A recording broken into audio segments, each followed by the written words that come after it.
भारत का इतिहास सिर्फ राजाओं और युद्धों की कहानी नहीं है। यह उन फैसलों की कहानी है जिन्होंने पूरे देश की किस्मत बदल दी। और ऐसा ही एक फैसला हुआ था 1764 में, बिहार की धरती पर, बक्सर के मैदान में। एक तरफ थी ईस्ट इंडिया कंपनी, एक व्यापार करने वाली कंपनी जो धीरे धीरे भारत पर कब्जा कर रही थी। और दूसरी तरफ थीं भारत की तीन बड़ी ताकतें, बंगाल का नवाब मीर कासिम, अवध का नवाब शुजाउद्दौला और मुगल बादशाह शाह आलम द्वितीय। अगर उस दिन भारतीय शक्तियां जीत जातीं तो शायद अंग्रेज कभी भारत पर राज नहीं कर पाते। लेकिन इतिहास ने उस दिन कुछ और ही तय कर रखा था।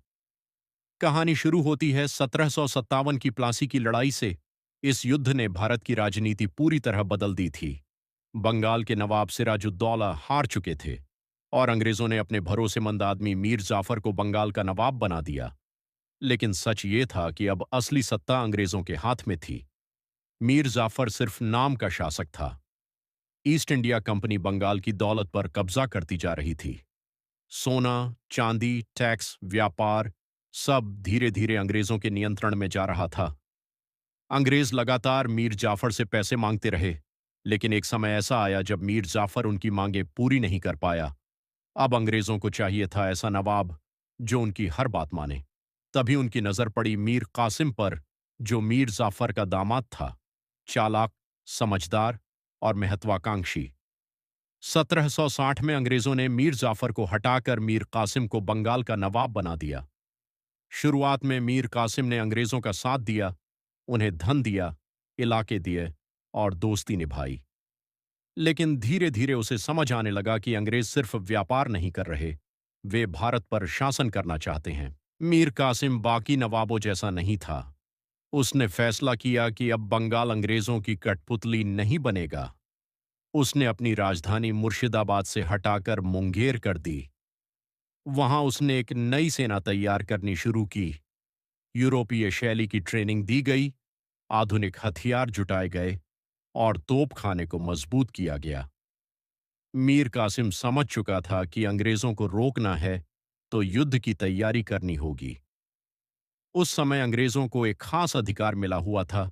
वे बिना टैक्स दिए व्यापार कर सकते थे, जबकि भारतीय व्यापारियों को भारी टैक्स देना पड़ता था। इससे बंगाल के स्थानीय व्यापारी बर्बाद होने लगे। मीर कासिम ने देखा कि अगर यही चलता रहा तो बंगाल की अर्थव्यवस्था खत्म हो जाएगी। तब उसने एक बड़ा फैसला लिया। उसने ऐलान किया, अगर अंग्रेज टैक्स नहीं देंगे तो फिर कोई भी टैक्स नहीं देगा। अब भारतीय व्यापारी और अंग्रेज बराबर हो गए थे, लेकिन अंग्रेज बराबरी नहीं चाहते थे, वे सत्ता चाहते थे। तनाव तेजी से बढ़ने लगा। छोटी छोटी लड़ाइयां शुरू हो गईं। 1763 में अंग्रेजों और मीर कासिम की सेना के बीच कई युद्ध हुए। कठवा, मुर्शिदाबाद और पटना, हर जगह संघर्ष होने लगा। पटना में लड़ाई बेहद भयानक हुई। गुस्से में मीर कासिम ने कई अंग्रेज कैदियों को मरवा दिया। इस घटना ने अंग्रेजों को और क्रोधित कर दिया। अब ईस्ट इंडिया कंपनी सिर्फ जीत नहीं चाहती थी, बल्कि बदला भी चाहती थी।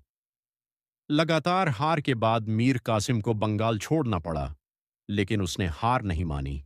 वह पहुंचा अवध के नवाब शुजाउद्दौला के पास। उसने कहा, अगर आज अंग्रेजों को नहीं रोका गया तो कल पूरा भारत उनका गुलाम बन जाएगा। शुजाउद्दौला समझ चुका था कि खतरा कितना बड़ा है।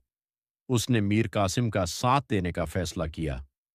फिर दोनों मुगल बादशाह शाह आलम द्वितीय के पास पहुंचे। अब पहली बार अंग्रेजों के खिलाफ इतनी बड़ी संयुक्त भारतीय सेना तैयार हुई। 1764, बिहार का बक्सर, गंगा नदी के किनारे फैला विशाल मैदान। यहीं तय होना था भारत का भविष्य। भारतीय सेना की संख्या लगभग 40,000 थी। घुड़सवार, हाथी, बड़ी तोपें, सब मौजूद थे। दूसरी तरफ अंग्रेजों की सेना थी, लगभग 7,000 सैनिक। लेकिन उनकी सबसे बड़ी ताकत थी अनुशासन और रणनीति। अंग्रेजी सेना का नेतृत्व कर रहा था हेक्टर मुनरो। उसे पता था कि संख्या में उसकी सेना बहुत छोटी है, लेकिन उसे अपनी ट्रेनिंग और युद्ध नीति पर पूरा भरोसा था। 22 अक्टूबर 1764, सुबह की पहली रोशनी के साथ ही बक्सर का मैदान तोपों की आवाज से कांप उठा। दोनों सेनाएं आमने सामने थीं। धूल, धुआं, चीखें और तलवारों की चमक। इतिहास अपने सबसे निर्णायक पलों में से एक लिख रहा था। भारतीय सेना संख्या में बड़ी जरूर थी, लेकिन पूरी तरह एकजुट नहीं थी। तीनों नेताओं की अपनी अलग सोच थी। यही अंग्रेजों की सबसे बड़ी ताकत बन गई। हेक्टर मुनरो ने अपनी सेना को छोटे छोटे हिस्सों में बांटा। तोपों को सही जगह लगाया गया। अंग्रेजी सैनिक लगातार अनुशासन के साथ आगे बढ़ते रहे। उनकी गोलीबारी बेहद सटीक थी। धीरे धीरे भारतीय सेना टूटने लगी। घुड़सवार पीछे हटने लगे। तोपखाने में अफरा तफरी मच गई और कई सैनिक मैदान छोड़कर भागने लगे। कुछ ही घंटों में सब खत्म हो गया।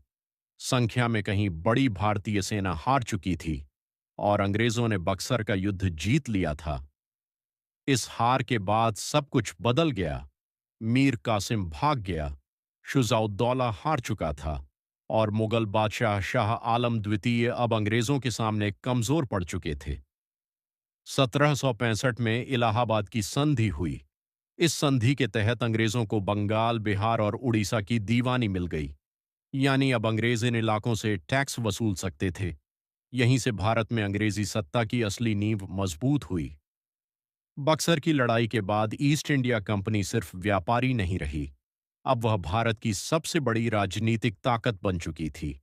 मुगल साम्राज्य कमजोर हो गया, भारतीय नवाब बिखर गए और अंग्रेजों के लिए पूरे भारत के दरवाजे खुल गए। अगर उस दिन भारतीय शक्तियां पूरी तरह एकजुट रहतीं, तो शायद इतिहास कुछ और होता, लेकिन बक्सर की हार ने भारत का भविष्य बदल दिया। यह सिर्फ एक युद्ध नहीं था, यह वह मोड़ था जहां से भारत की राजनीतिक शक्ति धीरे धीरे अंग्रेजों के हाथों में चली गई।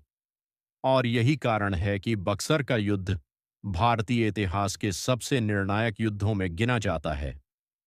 अगर आपको इतिहास की ऐसी ही असली, गहरी और सिनेमैटिक कहानियां पसंद हैं, तो चैनल को सब्सक्राइब जरूर करें, क्योंकि इतिहास सिर्फ तारीखों में नहीं, बल्कि उन युद्धों में छिपा है जिन्होंने दुनिया बदल दी।